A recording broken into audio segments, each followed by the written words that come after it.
dengan sekelompok orang. Disebutkan bahwa setelah Soeharto berhasil memegang kendali TNI dan memulihkan pemerintahan, CIA menawarkan banyak bantuan, namun semua ditolak oleh Soeharto. Soeharto hanya mau berunding dengan CIA Amerika Serikat jika prasyarat yang dimintanya disetujui oleh pemerintah Amerika Serikat. Jika tidak, maka tidak ada perundingan. Apa syarat yang diajukan Majen Soeharto kepada CIA Amerika Serikat? Bukan senjata, bukan pula uang suap, dan juga bukan info intelijen. Pada bulan Oktober tahun 1965, rakyat kelaparan. Inflasi 650%, standar normalnya adalah kurang dari 10%. Sedangkan defisit 175%, dan standar normalnya adalah kurang dari 2,5%. Bahan pokok sangat langka, dan Republik Indonesia dalam bencana kelaparan. Terbukti Soeharto memikirkan nasib rakyat yang terancam mati kelaparan, dengan meminta Amerika Serikat mengirim beras ke Republik Indonesia. CIA awalnya menolak permintaan Soeharto. Amerika Serikat bisa bantu kirim senjata dan lain-lain, tapi tidak bisa mengirim beras. Apalagi sebanyak 400.000 ton, Amerika Serikat tidak bisa. CIA membujuk Soeharto akan bantu apa saja selain beras. Anggaran bantuan beras oleh Presiden Amerika Serikat tidak masuk APBN Amerika Serikat. Proses persetujuannya rumit. Soeharto tetap pada sikapnya. Jika Amerika Serikat kirim beras ke Republik Indonesia secepatnya, baru TNI akan berunding dengan Amerika Serikat.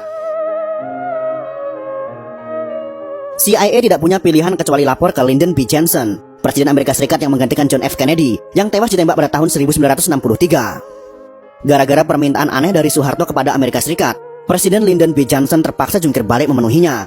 Akhirnya dia melobi senator dan anggota Kongres.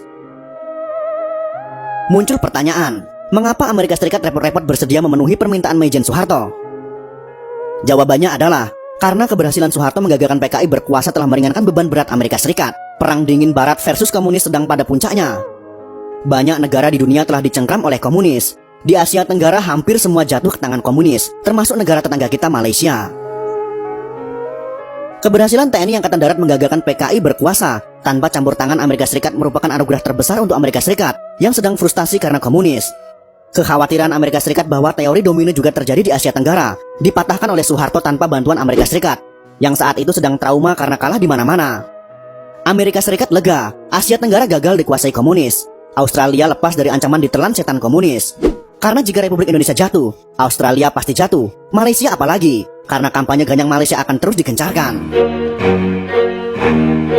Teori domino itu berbunyi, jika di suatu kawasan sudah ada 2-3 negara yang dikuasai komunis, maka negara-negara komunis tersebut akan membantu komunis di negara tetangga.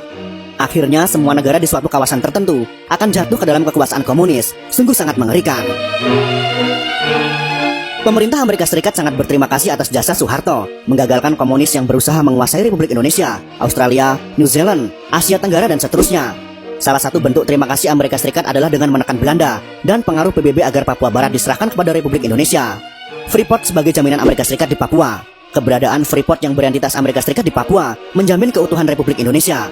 Tidak ada kekuatan asing yang berani usik Papua sebagai bagian integral NKRI selama Freeport masih ada di sana. Amerika Serikat kemudian membantu revitalisasi alutsista TNI yang berguna dalam operasi penumpasan PKI. Juga laporan intelijen dari CIA yang memuat daftar nama-nama kader PKI. Karena kemiskinan atau kebodohan adalah faktor utama tumbuh suburnya komunisme, maka pada rezim Orde Baru diberi pendampingan konsep dan program pembangunan oleh Amerika Serikat. Fakta sejarah itu sekarang diputarbalikkan oleh kader-kader dan simpatisan PKI. Dijadikan fitnah oleh kader PKI untuk menyerang Soeharto dan TNI, terutama TNI Angkatan Darat, yang dari dulu selalu menghalangi keinginan PKI untuk membentuk Angkatan Kelima. Angkatan Kelima adalah ide dan usulan PKI kepada Presiden Soekarno untuk mempersenjatai buruh dan tani, yang mana buruh dan tani tersebut adalah underbow dari PKI. Akan tetapi, Angkatan Darat tidak setuju akan usulan tersebut dan menentangnya. Maka pada akhirnya, jenderal-jenderal yang tidak mendukung PKI dihabisi, dan terjadilah peristiwa G30 SPKI atau Gestapo, Gerakan September 30. Untuk mencegah pembodohan bangsa dari propaganda komunis, langkah TNI untuk memutar kembali film G30 SPKI itu sudah sangat tepat. Itulah beberapa alasan untuk menjawab fitnah yang ditujukan kepada Presiden Soeharto. Semoga informasi ini bisa memberikan penerangan dan jawaban kepada kita semua.